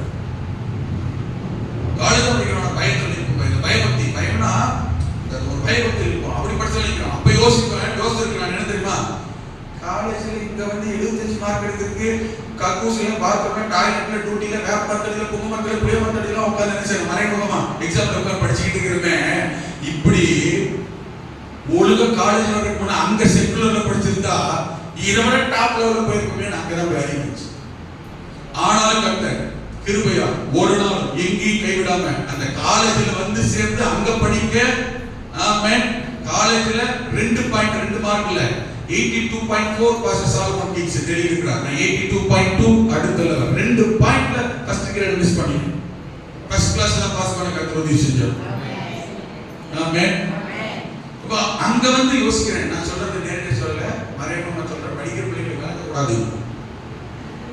நான் அப்ப யோசித்தேன், என்னன்னு தெரியுமா, காலேஜில் இப்படி வந்து படிச்ச நாம செக்குலர்ல படிக்கும் போது இந்த மாதிரி படிச்சிருந்தா இன்னைக்கு நம்ம லெவல் எப்படி இருந்திருக்கும், எங்கேயோ இருந்திருக்குமே. இங்க காலேஜில் படிக்கும் போது யோசித்தேன், அப்ப நான் அப்ப எப்படி படிச்சிருக்கேன் பாருங்க. ஆமே படிக்கிற பிள்ளைங்க கார வச்சுக்காங்க, எக்ஸாமுக்கு ஒரு நாள் நான் படிச்சதே. ஆமே ஏன்னா என் வாழ்நாள் முழுக்க வாழ்க்கை முழுக்க சர்ச்சை, சரியா, ஆண்டவர் கர்த்தருடைய காரியம். கிருபை இறங்கினாரு, எல்லாருக்கும் இறங்கணும்ன்ற அவசியம் இல்லை. நான் சொல்லுறது புரியுது? படிச்சால்தான் 10 எழுத முடியும். ஆனா எங்கேயும் கர்த்தர் கைவிடாம, ஆமே, இந்த லெவலுக்காக வர கண்ணை கர்த்தர் உதவி செய்தார். காரணம் தெரியுமா? காரணம் தெரியுமா? ஆமே, உன்னால 100க்கு 100 அப்படி இறங்கி நிக்க முடியல. நீ மரமட்டு மக்கள்னு தெரியும். ஆனா அந்த நிலைமையிலும் என்ன செய்யும்? கர்த்தருக்கு முக்கியத்துவம் கொடு, கர்த்தரை தேடு. அப்படின்னா அதை விட்டுட்டு கர்த்தர் எல்லாம் சொல்லி கொடுத்தாலும் அதை செய்ய மாட்டேன், நான் என்ன செய்வேன்? மத்திய 6:32-3 சொல்லப்படுகிற வார்த்தைப்படி முதல்ல கர்த்தரை தேட மாட்டேன், எனக்கு குறித்த முக்கியத்துவம் கொடுப்பட்டு போய்விடுகிறோம். பெற்றோர் கவனிக்கணும். ஆமென். பிள்ளைகளுக்காக நம்பர் 1 ஜெபிக்கிறவர்களாக இருக்க வேண்டும். ஆமென். ஒன்றுக்கு காரணம் சொல்லி நம்பிக்கிறேன், பிள்ளைகளுக்காக ஜெபிக்கணும். ஆண்டவர் ஆபிரகாமிடத்தில் அதைத்தான் தன் குடும்பம், தன் உறவு, தன் குடும்பத்தாருக்காக, பெற்றோருக்காக, பிள்ளைகளுக்காக, உடன்பிறந்தவர்களுக்காக ஜெபிக்கும் அனுபவம் உள்ளவர்களாக இருக்க வேண்டும். அதுதான் நம்முடைய வாழ்க்கையில ஆசீர்வாதத்தை, பாதுகாப்பை, சமாதானத்தை, ரட்சிப்பை, ஆமென், உயர்வை கொண்டு வரும். இரண்டாவது, ஆபிரகாம் கருத்தாய் போதிக்கிறவனாய் இருப்பான். கர்த்தருடைய வழியில் காத்து நடவுங்கள். எது தேவன் விரும்புகிறார், எது கர்த்தர் விரும்புகிற வழி, எது கர்த்தர் பிரியமானது, எதை சொல்லுகிறார், எதை எதிர்பார்க்கிறார், எதை செய்ய வேண்டுமோ அதை அறிந்து ஒரு குடும்ப தகப்பன், தலைவன், ஒரு புருஷன், ஒரு கணவன் கட்டாயம் தன்னுடைய குடும்பத்தாருக்கும், பிள்ளைகளுக்கும், எதிர்கால சந்ததிக்கும் காத்து நடவுங்கள் என்று கட்டளையிடுவான், போதிப்பான் என்று ஆண்டவர் சொன்னார். போதிக்கிறதுல உபாகமம் 6ஆம் அதிகாரத்தில் வாசிக்கிற போது 6-7 இந்த வசனங்களை வாசித்தால், உபாகமம் 6ஆம் அதிகாரம் 6-7 வசனங்களை வாசிக்கிற போது போதிக்கிற விஷயத்தில் கர்த்தர் சொல்கிறார், நான் இன்று நான் உனக்கு கட்டளையிடுகிற இந்த வார்த்தைகள் நம்பர் 1. தகப்பனை பார்த்து, ஒரு குடும்ப தலைவனை பார்த்து ஆண்டவர் சொல்கிறார், நம்பர் 1 இந்த வார்த்தை முதலாவது உன் இருதயத்தில் இருக்க வேண்டும். முதல்ல பெற்றோர் நமக்கே, தகப்பன் நமக்கே, தாய்மார் நமக்கே தேவனுடைய வார்த்தையும் சக்தியும் கட்டளையும் முதல்ல நமக்கே தெரியும், நம்முடைய உள்ளத்தில் இருதயத்தில் இருக்கும். நானே ஜெபம் பண்றது இல்ல, பிள்ளை எப்படி ஜெபம் பண்ண சொல்லுவேன்? ஹலோ, இருக்கீங்களா? நாம் முத முன்மாதிரியா இருக்க வேண்டும். வேதத்துல நிறைய பெற்றோர் இருக்கிறாங்க. ஆபிரகாம் இவனே ஒரு முன்மாதிரியான தகப்பன், தன்னுடைய பிள்ளைகளுக்கு முன்மாதிரியா நடந்த ஒரு தகப்பன். இந்த ஆபிரகாம் பாருங்க, ஆதியாகமம் 12ஆம் அதிகாரம் 7-8 வசனங்கள், 13-4 வசனம். நல்ல கவனிங்க, நான் சொல்றது புரிந்து கொள்ளுங்க, வீட்ல எழுதிக்கங்க, டைம் இல்ல, முடிக்கிறோம். ஆதியாகமம் 12ஆம் அதிகாரம் 7-8 வசனங்கள்ல, ஆமென், ஆபிரகாம் எங்கெல்லாம் போனானோ எல்லா இடங்களிலேயும் தேவனை ஆராதித்தான், தொழுது கொண்டான். ஆதியாகமம் 13:4 பாருங்க, அங்கேயும் பலிபீடம் கட்டுவான், கர்த்தரை தொழுது கொண்டான். ஆமென். தொடர்ந்து அவன் போகிற இடத்துல எல்லாம் பாருங்க, இந்த 18ஆம் அதிகாரம் 22ஆம் வசனத்துல ஜெபிக்கிறவனாக இருந்தான். ஆபிரகாம் ஜெபிக்கிறவனாக இருந்தான். அல்லேலூயா. ஆமென். 17ஆம் அதிகாரம் 9ஆம் வசனத்துல வாசிக்கிறோம்னா பலியிடுகிறவனாக இருந்தான். ஆமென். 17ஆம் அதிகாரம் 17 வசனம், 18 வசனங்கள், 15ஆம் அதிகாரத்துல 9, 10, 17, 18 இந்த வசனங்களை எல்லாம் வாசிக்கிறீர்களானால், ஆமென், ஆபிரகாம் போகிற இடங்களில் எல்லாம் அவன் பலிபீடம் கட்டுவான், பலி செலுத்துவான், கர்த்தரை ஆராதிப்பான், தொழுது கொள்வான். முன்மாதிரியான தகப்பன், ஆராதிக்கிறவன், முன்மாதிரியான தகப்பன், ஜெபிக்கிறவன், முன்மாதிரியான தகப்பன், பலி செலுத்துகிறவன், கொடுக்கிறவன், பலி செலுத்தி காண்பித்தான். பெற்றோர் பிள்ளைகளுக்கு நாம கொடுத்து காண்பிக்க வேண்டும், கொடுத்து பழக்கணும், முன் அடையாளமாய், முன் உதாரணமா இருக்கணும். அல்லேலூயா. ஆமென். நம்முடைய சபையில சில பெற்றோர் அதுக்காக கத்தரிச்சிருக்கேன், தகப்பன்மார், தாய்மார், ஐயாமாருக்காக கத்தரிச்சிருக்கிறேன். அவங்க நம்முடைய பிள்ளைகளுக்குள்ளாய் அவங்க வேலை செய்யும் காலங்களில் தங்களுக்கான வருமானத்தில் கொஞ்சத்திலும் பிள்ளைகள் பார்க்க, குடும்பம் பார்க்க கத்தருக்கென்று கவர் எடுத்து எழுதி பெருமைக்காக இல்ல, முன் அடையாளமாய், முன் உதாரணமாய். நான் சொல்லுகிறேன், புரியுது? நம்ம கவர்ல எழுதி பிள்ளைகளுக்கு போடுற காரியமும் பெருமைக்காக அல்ல, தன் பெருமைக்காக அல்ல, வீண் பெருமைக்காக அல்ல, அதை என் மகள், என் மகன், என் பேரன், என் பிள்ளை சின்ன வயசுல பார்த்தது. கர்த்தருக்கு கொடுக்கும் விதைக்கும் அந்த இருதயம் மனப்பக்கும் எண்ணத்தை உருவாக்குகிற போது, ஆமென், நான் எப்படி கர்த்தருக்கு கொடுக்கிறதினால் கர்த்தரை ஆசீர்வதிக்கிறதை என் பிள்ளை பார்க்கிறதோ அதுவும் கொடுக்கும், அதையும் கர்த்தர் ஆசீர்வதிப்பார். சபையில் சில பெற்றோர், தகப்பன்மார், தாய்மார் அவங்க இந்த கவர் எடுத்து பேர் எழுதி இதுக்கு எழுத ஆரம்பிக்கிற போது பிள்ளைங்க பாக்குறாங்க, அது அப்படியே வருது பாருங்க. அவங்களுக்கு பேர் எழுதணும், இதுக்கு தான் சொல்லணும், இதுக்கு தான் கொடுக்கணும். அவங்க பிள்ளைகள் 3ஆம் 4ஆம் தலைமுறையில் அந்த காரியத்தை செய்ய அவன் பின்தொடர்கிறார்கள். எவ்வளவு ஆசீர்வாதமான ஒண்ணு தெரியுமா? அது இன்னும் தொடர கர்த்தர் கிருபை செய்வாராக. செலவோ வேஸ்டோ வீணரையமோ என்று அல்ல, விதைக்க பழகுகிறோம், கொடுக்க பழகுகிறோம், பலியில சொல்லி கொடுக்கிறோம். கவனிங்க, ஆமென். ஏதேன் தோட்டத்தை விட்டு வெளியில விரட்டின பிறகு பிள்ளை பிறகுதா? ஆதாம் யாவாருக்கு காயின் ஆபேல் பிறகுறாங்களா? கவனிங்க, இந்த காயின் ஆபேலும் கர்த்தருக்கு காணிக்கை செலுத்தும்படி பலியிட காணிக்கையை கொண்டு போனார்கள் இருக்கு. கவனிங்க, பிறந்த முதல் மனுஷன் யார் தான்? காயின். பிறந்த முதல் மனுஷன் யாரு? காயின். அதுக்கு அடுத்து அவன் தம்பி. அதுக்கு முன்ன சபையோ ஆராதனையோ வழிமுறை இவங்க ஃபர்ஸ்ட். சரியா? பான் பேபிஸ் இல்லையா? இவங்க ரெண்டு பேரும் கர்த்தரை போய் ஆராதிக்கணும்னா, ஆசீர்வதிக்கப்படணும்னா பலி செலுத்தி தான் ஆராதிக்கணும்னு யார் சொல்லி கொடுத்தது? எங்க கத்துக்கிட்டாங்க? நான் சொல்ல புரியுதா? அப்போ இவங்க பெற்றோர் தான் சொல்லி இருக்க வேண்டும், இவங்க பெற்றோர் தான் கற்றுக் கொடுத்திருக்க வேண்டும், இவங்க பெற்றோர் தான் காண்பித்திருக்க வேண்டும். அதைத்தான் இவங்க பார்த்தாங்க, பழகினாங்க, பிராக்டிஸ் பண்ணாங்க, அதையே போய் கர்த்தருக்கு செய்தார்கள். தேவன் தேடி வந்தார். ஹalleluya, ஆமென். முன்மாதிரியான பெற்றோர் ஆராதிக்க பழகுவித்தார்கள், ஜெபிக்க பழகுவித்தார்கள், கொடுக்க பலியிட பழகுவித்தார்கள். ஆமென்.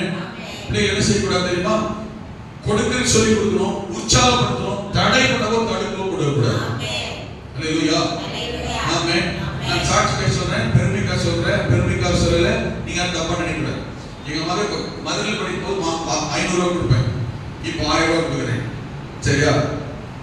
கொடுக்கும் போதுமே அதை பண்ணக்கூடாது, இதை பண்ணக்கூடாது, ஸ்டிக் பண்ணி சொல்லி தான் கொடுக்குறோம். ஏப்பா கொடுக்குறதே இதே 10 மணிக்கு பஸ்ஸுக்கு 230 ரூபா அப்படின்னு போவோம். ஆனால் கொடுப்போம். போன வருஷம் கொடுத்த பணத்துல கொஞ்சம் ரூபாய் சேர்த்து வச்சிருக்கா. ஜனவரி மாசம் முதல் வாரம் ஷைனி ஸ்டீஃபன் அப்படின்னு பேர் இருக்கு, ஒரு கவர் இருக்கு, எடுக்கிறேன். எனக்கு பயங்கரமான இருந்துச்சு. கவர் திக்கா இருக்கு. கொடுத்த 50, 100, 20 இதெல்லாம் சேர்த்து வச்சு நம்ம சர்ச் காலேஜுக்கு இடம் வாங்கணும் ஜோபம் சொன்னீங்க இல்லையா? ஃபர்ஸ்ட் ஃப்ரூட் ஆர்டர் கொடுக்க சொல்லி கொடுத்த 50, 100 இந்த புது நோட்டா எல்லாம் சேர்த்து வச்சு 20 ரூபா சேர்த்து 10,000 ரூபாய் எழுதி ஆலயத்துக்கு இடம் வாங்க அப்படி ஷைனி ஸ்டீஃபன் சொல்லி நியூ இயர் அன்னைக்கு முதல் நைட் சர்வீஸ் ஃபர்ஸ்ட் கணிக்கே கொண்டு வந்து கவர் போடுது. எனக்கு பார்த்தோன்னே ஒரு பக்கம் சந்தோஷம், ஒரு பக்கம் வந்துச்சு. ஆமென். அப்ப நம்ம இவ்வளவு நாள் கொடுத்த பணத்தை என்ன செய்யல? ஒரு வருஷம் சேர்த்திருக்காரு. ஆமென். 10,000 ரூபாய் எடுத்து உள்ள வச்சு அப்படியே யோசனை. இப்ப நாம என்ன நினைச்சோம்? காசு கேட்கிற போகும்போதெல்லாம் என்ன ஓயாம செலவு பண்ற, வீண் செலவு. நான் நினைச்சேன் என்னை விட என் பிள்ளை என்ன செய்யும்? செலவு பண்றது கவனமா இருக்கு, சோதரம். அதுல இருந்து என்ன செய்யறது தெரியுமா? எப்பா நேற்று கேட்டா 600 ரூபாய் ஏதோ ஒரு யூனிஃபார்ம் அனுப்பணுமா? ராத்திரி 10 மணிக்கு 10:02க்கு மெசேஜ் அனுப்புறான். உடனே நான் பார்த்தேன் 10:05க்கு உடனே என்ன செஞ்சேன்? 600 ரூபாய் ஏதோ ஃபீஸ் கட்ட போட்டேன். இல்லை நம்ம கப்பல் ஏறி நான் சொல்றது புரியுது. அப்ப நான் என்ன நினைக்கிறேன்னா, ஆர்டர் கேட்கிறேன், இது வரும்போது கேட்கிறேன், பார்க்கும்போது கேட்கிறேன், கொடுக்கும்போது என்ன பண்றேன்? செலவு பண்றேன், அனாவசியமா செலவு பண்றேன், வீண் செலவு பண்றேன். சொல்லதான் செய்யணும். அப்பதான் தெரிஞ்சது, இல்ல வீண் செலவு பண்ணல, அனாவசியமான செலவு பண்ணல, விதையா மாத்தி இருக்கிறா. நான் சொல்ல புரியுதா? காணிக்கையா மாத்தி இருக்கா. ஆலயத்துக்கு கொடுக்கணும்னு சொல்லி மனசுல ஏவுகள் வந்த உடனே அவளால என்ன முடியுதோ 20 ரூபாய் சேர்த்திருக்கா. அது புது நோட்டா சேர்த்து 20 ரூபாய் சேர்த்திருக்கா, 50 ரூபாய் சேர்த்திருக்கா, 100 ரூபாய் சேர்த்திருக்கா. குணம்னா அவன் இந்த கவர் திக்கார கூட போகல, எப்படியோ போட்டா. சின்ன நோட்டை போட முடியல, கவர்ல சைன் ஷீட் எழுதி ரொம்ப நேரம் பாக்குறேன். என் மனசு சந்தோஷப்படுது, ஆர்டர் துணிக்குது. அப்ப நம்ம பிள்ளைங்க என்ன செய்யல? வீண் விரயம் பண்ணல, செலவு பண்ணல. என் மனசு தெரியுமா? உடனே கர்த்தர் சொல்லுது, ஆண்டவர் என்ன சொல்லுது? ஆண்டவரே, என் பிள்ளை விதைக்க கத்து கொடுத்துருக்கிறேன், என் பிள்ளை விதைக்க. அப்ப சின்ன பிள்ளைல படிப்பா, பக்கத்துல பைசா ஜோலி முடிஞ்சு தூக்கி காணி பண்ணி கொடுப்பா. இவங்க பணம் குமார் நிறைய பணம் கொண்டு போட்டுப்பா, யாரோ உட்காந்து போச்சு. ஆனா அன்னைக்கு அறியாமையில செஞ்சது. ஆனா அறிவு வரும்போது, விவரம் வரும்போது எப்படி இருக்குன்றதான் முக்கியம். இங்க பிள்ளைங்க சொல்லுது, அம்மா சண்டை போட்டு காணி கூட்டிட்டு போடுது. 2 பிள்ளை இருந்தா 100 ரூபாய் போடுறேன், இவன் 100 ரூபாய் போட்டேன், 400 ரூபாய் போட்டேன், என் பேர் அடிவாங்க. இந்த அப்பா அம்மாக்கு இதுல வேற பிரச்சனை. ஏற்கனவே அதுக்கு செலவு வச்சுக்கிறேன், இவங்க காணி கூட சண்டை போட்டு வாங்கி போய் போடுறாங்களே அப்படின்னா பேசிக்கிட்டோம். இல்ல, இந்த பிள்ளைங்க செலவு பண்றதுலையோ ட்ரெஸ் பண்றதுலையோ நம்ம நீ அதை வாங்கிட்டு இது வாங்கிட்டு போட்டி போடல. கர்த்தருக்கு காணிக்கை கொடுக்குறதுல பிள்ளைங்க போட்டி போட்டு அளவு இல்லைங்க ஆண்டு சொல்றது. அந்த பிள்ளைங்க போட்டி போடுறது 50க்கு 100க்கு நாங்க 5000 10,000 1 லட்சம் 2 லட்சத்துக்கு இல்லைங்க, 50 100க்கு விதைக்கிறதுக்கு பிள்ளைங்க இப்படி போட்டி போடு நம்ம பிள்ளைங்க இருக்குதுன்னு சொன்னா ஆமென். கட்டாயம் இந்த பிள்ளைங்களுடைய எதிர்கால வாழ்க்கை எங்கேயும் எப்பயும் யார்கிட்டையும் எதிர்பார்த்து கையேந்தி நீங்க கர்த்தர் வேண்டவே மாட்டார். என்னோட சந்தோஷம் என்னோட நம்பிக்கை எல்லாம் தான். இந்த ஒளிமயமான எதிர்காலம் எனக்கு தெரிகிறது. பிள்ளைகளுடைய வாழ்க்கையில் எதிர்காலம் எப்படி தெரியுமா இருக்கும்? உங்களுடைய எதிர்காலம் எப்படி தெரியுமா இருக்கும்? சந்ததி எதிர்காலம் எப்படி தெரியுமா இருக்கும்? நீங்க இன்னைக்கு உங்க பிள்ளைங்க இருக்கிற மாதிரி நீங்க இருந்த காலத்துல கஷ்டப்பட்டிருக்கலாம், பாடுபட்டிருக்கலாம், வறுமையில் இருக்கலாம், தரித்திரத்தில் இருக்கலாம், பஞ்சத்தில் இருக்கலாம், இன்னொரு உதவி செய்வாங்களான்னு ஏக்கத்தில் இருக்கலாம். அதே நிலைமையில உங்க பிள்ளைகளுடைய எதிர்காலம் வரும்போது ஒரு நாள் யார்கிட்டையும் செய்வாங்களான்னு ஏக்கம் எதிர்பார்ப்பு கையேந்த கர்த்தர் விடவே மாட்டார். கர்த்தருடைய பிள்ளைகளை விடவே மாட்டார். ஏன் தெரியுமா? ஏன் தெரியுமா? இந்த ஆபிரகாம் தன் பிள்ளைகளுக்கு ஈசாக்குக்கு ஆமென் ஆராதிக்க, பலி செலுத்த, பலியிட கட்ட, தொழில் கொள்ள சொல்லி கொடுத்தார். நல்ல முன்மாதிரியான கர்த்தர் இதைத்தான் அவனுக்கு பண்ண சொன்னார். முதல்ல உன் இருதயத்துல கர்த்தருடைய வசனம் சத்தியம் வேதம் இருப்பதாக. அல்லேலூயா. நம்முடைய பிள்ளைகளுடைய நிலைமை அப்படி எடுத்து எப்படி மாறும் தெரியுமா? ஆமென். வேத வசனம் நிறைவேறும். நம்ம சமயம் பொறுத்த வரைக்கும் இந்த வசனம் பிள்ளைகளுக்கு நிறைவேறுகிறதற்காக கர்த்தருக்கு ஸ்தோத்திரம். உன் பிள்ளைகள் உன் பத்தி சுற்றிலும் உனக்கு மத ஆசீர்வாதமா இருப்பாங்க. ஆமென். ஒரு தகப்பனுடைய தாயுடைய சந்தோஷம் எப்படி தெரியுமா? தன் பிள்ளை படித்து வளர்த்து ஆளாகி வேலைக்கு போய் ஆமென் 100 50 500 1000 5000 வாங்கி திரும்ப தகப்பனுக்கு தாய்க்கு கொண்டு வந்து பலனை கொடுக்குது. பார்த்தீங்களா? அளவு இல்லை, அதிகம் அளவு கிடையாது. கர்த்தருடைய காணிக்கை அளவு பார்க்கலையோ அதே போல நாம அளவு இல்லை, அந்த கையால் ஒரு கொடுக்கு. பார்த்தீங்களா? சின்ன பிள்ளைகள் அப்படி செய்து நம்ம ஏதாவது பிஸ்கட் கொடுத்தா திரும்ப நம்மட கொண்டு பாருங்க. இது சிறு பிராயத்திலிருந்தே நம்ம கர்த்தருடைய ஆண்டுடைய காரியத்தில் விதைக்கு போது சொல்லிக் கொடுக்க கற்றுக் கொடுக்கும் போது பின்னாடி அந்த பிள்ளை எப்படிப்பட்டதா மாறிடுதுன்னா பெற்றோரை கனம் பண்ணுகிற கொடுக்கிற தாங்குகிற பிள்ளையாய் மாறி விடுகிறது. அதுதான் மிகப்பெரிய சந்தோஷம், ஆசீர்வாதமே, நன்மையை கர்த்தர் கிரியை செய்ய வல்லவர். முதல்ல நீ அப்படி இருந்தார், ஆபிரகாம் அப்படிதான். அவங்க மகன் எப்படி மாறினா பாருங்க. ஈசாக்கு எப்படி மாறினா தெரியுமா?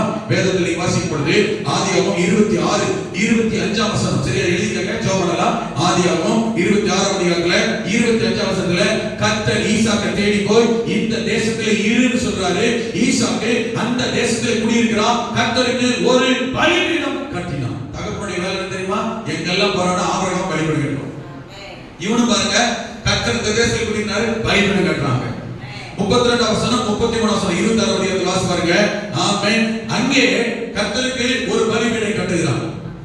ஆமென். பலிபீடம் கட்டுறான். நேத்து நல்ல கவனிங்க, நேத்து என்ன செய்யறான்? பலிபீடம் கட்டுறான். அடுத்த நாள் அந்த தேசத்துல ஊர்ல நாட்டுல அவனுக்கு எதிர்ப்பு, பிரச்சனை, போராட்டம், பயங்கர பாதிப்பு. ஆனா நேத்து கர்த்தர் பலிபீடம் கட்டி பலி செலுத்தி தொழுது கொண்டான். அடுத்த நாள் தகவல் வருது பாருங்க, அவனை தேடி என்ன சொன்னாங்க தெரியுமா? ஆமென். அவனை தேடி வந்தாங்க, பலிபீடம் கட்டி கர்த்தருடைய நாமத்தை தொழுது கொண்டு அங்கே கூட அவரிடத்தில் ஈசாக்கு வேலைக்காரர் துறவு வெட்டினார்கள். கீழே 2 வசனத்துல கீழே வாசி பாருங்க. அதற்கு அவர்கள் கீழே கீழே கீழே துறவு வெட்டினோம். 32 அந்நாளிலே தானே என்ன நாள் இருக்குது? எந்த நாள் அது? நேத்து துறவு தோட்டிட்டான். சாரி, நேத்து பலிபீடம் கட்டிட்டான். விடியுது. ஆமென். இன்னும் ஒரு நாள் ஆகல. ஆமென். அந்நாளிலே அது வரைக்கும் என்ன தெரியுமா? இயேசுக்கு சித்தனா, பிரச்சனை, போராட்டம், எதிர்ப்பு, தடை. ஆனா தகப்பன் சொல்லி கொடுத்தான், மகனே உன் வாழ்க்கையில் எத்தனை தடை வரட்டும், எதிர்ப்பு வரட்டும், பிரச்சனை வரட்டும், மனிதர்களால் போட்டி வரட்டும், பொறாமை வரட்டும், உனக்கு விரோதமா எத்தனையோ பேர் எழுதி நிற்கட்டும், ஆனா கர்த்தரை விடாத, கர்த்தரை ஆராதிக்கிறத விடாத, கர்த்தரை தேடுறத விடாத, கர்த்தரை தொழுது கொள்வதை விடாத, பலி செலுத்துறத விடாத, பலியை விடாத, கர்த்தர் உன்னை விடவே மாட்டார். தகப்பன் சொல்லியிருக்கான். தகப்பன் சொல்லியிருக்கான். நடந்தது என்ன தெரியுமா?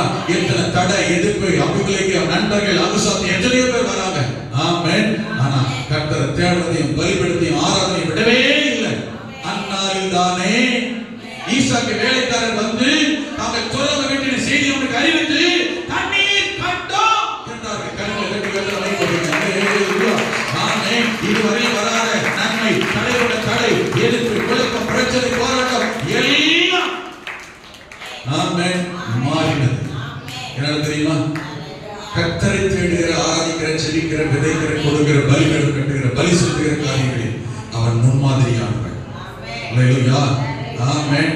இப்படியே நீங்க பாருங்க, இவன் பலிகள். தகப்பன் தன்னுடையவைகளை எடுத்து கர்த்தருக்குன்னு பலி செலுத்தினான். ஆதியாகமத்தில் யாரு? ஆபிரகாம். தன்னிடத்தில் இருக்கிறவைகளே நேர்த்தியானவைகளை 15ஆம் அதிகாரத்தில் பாருங்க, தன்னுடையவைகளை எடுத்து ஆபிரகாம் கர்த்தருக்கு புறா குஞ்சையும் ஆட்டுக்குட்டியையும் நேர்த்தியான பொழுது பலி செலுத்துவான். கர்த்தர் அக்கினியில இறங்கி ஆபிரகாமை பலியை கர்த்தர் அங்கீகரித்தார். ஓகேவா? இது ஆபிரகாம் படிச்சது ஆதியாகமம் 15ல. ஆனா ஆதியாகமம் 22ல பாருங்க, கர்த்தர் ஆபிரகாமை பலி செலுத்த சொல்லுவாரு. இங்க பலியாகவே மாறுவது யாருன்னா 22ல ஈசாக்கு. ஆபிரகாம் ஈசாக்கை கட்டி பலிபீடத்தின் மேல் கிடத்தி கத்தியை எடுத்து அவனை பலி செலுத்தும்படி கத்தியை எடுத்து, ஆமென், கையை நீட்டி கையை வெட்டும்படி கத்தியை எடுத்து ஓங்கினான். ஆமென். தகப்பன் தன்னிடத்தில் இருந்தவர்களில் நேர்த்தியானவர்களை செலக்ட் பண்ணி கர்த்தருக்கு பலி செலுத்தினா, மகன் அதிலும் ஒரு படி அதிகமாய் போய் தன்னையே கர்த்தருக்கு பலி செலுத்த தன்னையே ஒப்பு கொடுத்து விட்டான். கரங்களை வைத்துவாங்க. நம்முடைய பிள்ளைகள் அப்படித்தாங்க. நம்மளை பார்க்கிறவங்க கத்திரி காலத்தில் இருக்கிறவங்க, ஆமென், சோர்ந்து போய் சோடைய பின்மாற்றத்துக்கு போகவே மாட்டார்கள். அல்லேலூயா.